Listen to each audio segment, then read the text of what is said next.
Yo, what's up, this is Papa Toto. At syempre, ngayong araw na to, andito tayo ngayon sa Valenzuela, kung saan nandito ako sa MRL Beauty Lounge. Ayan, okay. Samahan nyo ako dito dahil magpapafacial ako ngayon. At syempre, yung mga kasama ko, magpapamassage din sila. At syempre, kung saan nyo makikita to, malapit lang to sa Iglesia ni Cristo. Ayan, along MacArthur Highway. Okay, tara, samahan nyo ako sa loob. Let's go! Ay, tawag sa kanila rin mo. Uy! Ito yung before. Wait nyo mamaya yung after pagkatapos ng mga ilang araw. Sarap ng buhay. Ate, ano ginagawa mo ngayon dito? Shampoo po. Ano, te? Shampoo. Shampoo. Kasi Brazilian yung replacement ko. Kailangan i-shampoo mo na yun. Kasi nga bago namin yung treatment.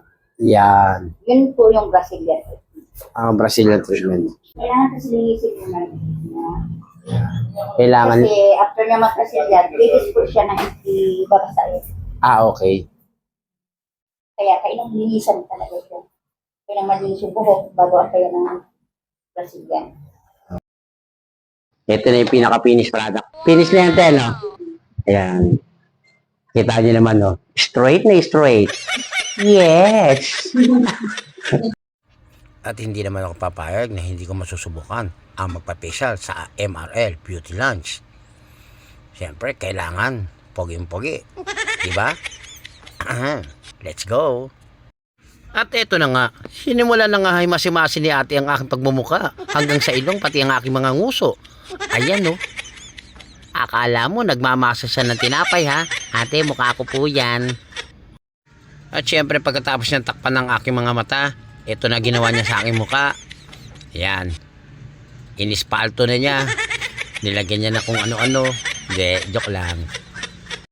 Alam niyo ba kung ano ginawa sa akin? Pagkatapos ako ispaltuhan? Ayan. Pinalamig niya.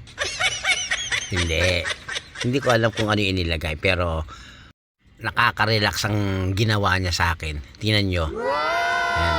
Sa totoo lang, nakatulog na ako niyan.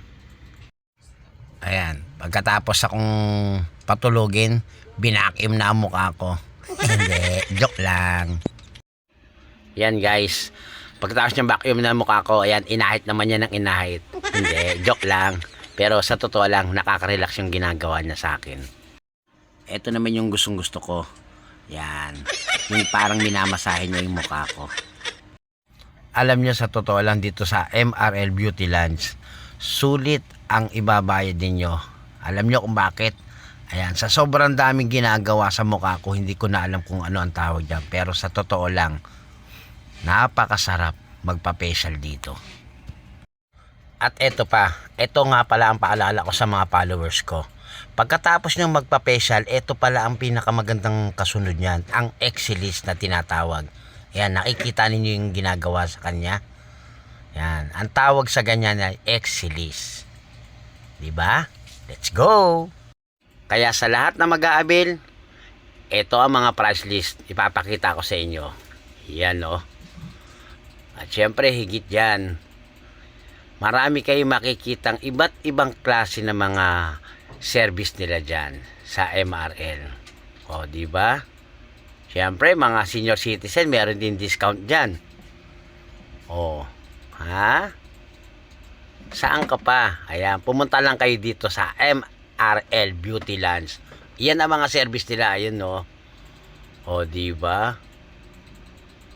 Yan no. Along lang yan dito sa may MacArthur Highway. O, sa Valenzuela. At eto pa, yung massage service nila. Tingnan nyo kung gaano kamura.